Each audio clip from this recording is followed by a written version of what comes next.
L'information à la une de ce journal, c'est tout d'abord l'opération Carton Rouge qui avait lieu ce matin aux abords du collège Camille Claudel de Villeneuve-d'Ascq.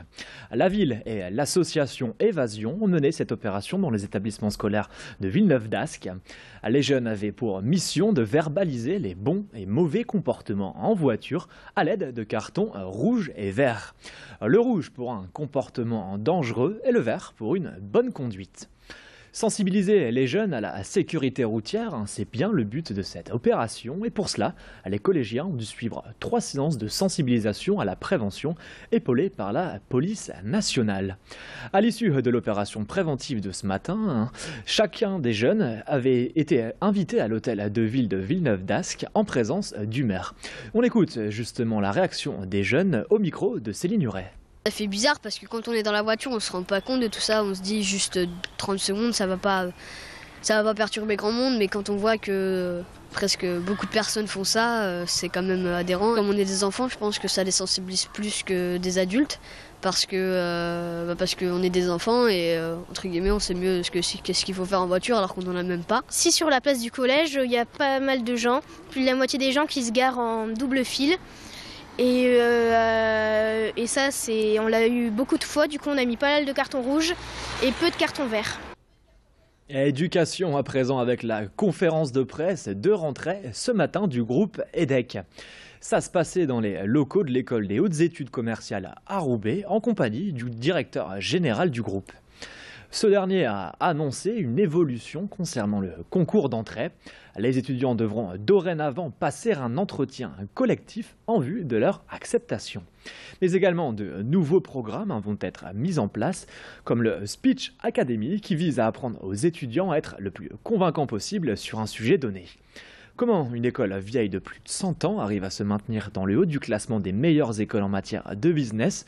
Quels sont ses secrets et surtout comment sont formés les futurs dirigeants de demain? Céline Huret a cherché à savoir ce qu'il en était et a rencontré ce matin Olivier Auger, le directeur général du groupe EDEC, dans les locaux. Quand un étudiant arrive dans l'école, il a des inquiétudes, il a un certain nombre de questions par rapport au monde professionnel. Nous, notre rôle est de l'exposer le plus possible à des anciens qui sont passés par l'école et qui ont aujourd'hui une activité professionnelle, de faire intervenir des DRH, des recruteurs. Donc c'est de leur présenter les différentes voies possibles qui permet quelque part de les déstresser et de faire en sorte qu'ils vont faire leur choix progressivement plus sereinement que le stress qu'ils avaient le jour où ils sont entrés. Et on referme la page formation pour ouvrir celle de la culture et une exposition à la maison Leroux d'Orchy. Son nom, La Pub, un jeu d'enfant. L'exposition a lieu jusqu'au 26 janvier prochain et retrace un siècle de publicité à l'effigie de l'enfant. C'est Annie-Claude Elkaïm, journaliste et réalisatrice, qui en a eu l'idée. Et pour cela, elle s'est inspirée de son propre livre, La Pub, un jeu d'enfant, où elle montre et explique la place de l'enfant dans la publicité. On y retrouve des centaines de chromos, des affiches originales de Firmin Bouisset, célèbre illustrateur de la fin du 19e siècle. Et pour cela, certains le reconnaîtront. Il est l'auteur des fameuses affiches sur le chocolat à Poulain, le chocolat Meunier ou encore celle des biscuits à Lu. Enfin, une partie de l'exposition est consacrée aux pubs télé et aux enfants devenus inoubliables. Je vous propose d'écouter Annie-Claude Elkaïm, interviewée par Alison Pelotier. Firmin Bouisset, un homme du Sud-Ouest, a eu cette idée absolument géniale d'installer l'enfant dans la pub, de se dire qu'un personnage unique, un message épuré pouvait incarner une marque. C'est une vraie révolution parce qu'à l'époque la réclame était très bavarde, elle était très fournie, on n'était pas dans l'épure du message. Il a tellement réussi, ça a été au-delà de toutes ses espérances, puisqu'un siècle après leur naissance, des personnages comme la petite Meunier ou le petit Lu incarnent toujours les marques pour lesquelles ils ont été faits.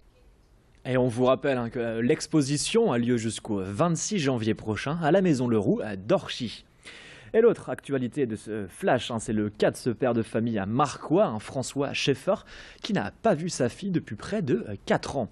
Souvenez-vous, son histoire avait fait la une de la presse, en vacances en Islande avec sa fille et sa femme. Cette dernière l'a quitté pour un autre homme et rapidement, son ex-épouse lui a interdit de rendre visite à sa fille Laura. L'Islande donnant tous les droits à la mère suite au divorce. Depuis près de 4 ans, François Schaeffer se bat pour faire entendre son droit de visite en vain. Il espérait que la situation serait rétablie avant les 16 ans de sa fille, car à ce moment-là, l'action en justice s'annulera du fait de son âge. Le nordiste assure que depuis 1 an, la justice islandaise a fait traîner les choses jusqu'à ce que Laura ait 16 ans.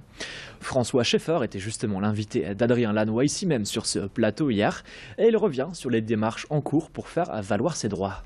Nous attendions l'application de la Convention de La Haye sur l'enlèvement parental, l'enlèvement des enfants, qui permet donc d'obtenir un droit de visite de façon urgente. Cette convention s'applique de façon urgente. Cette demande a été faite depuis plus d'1 an.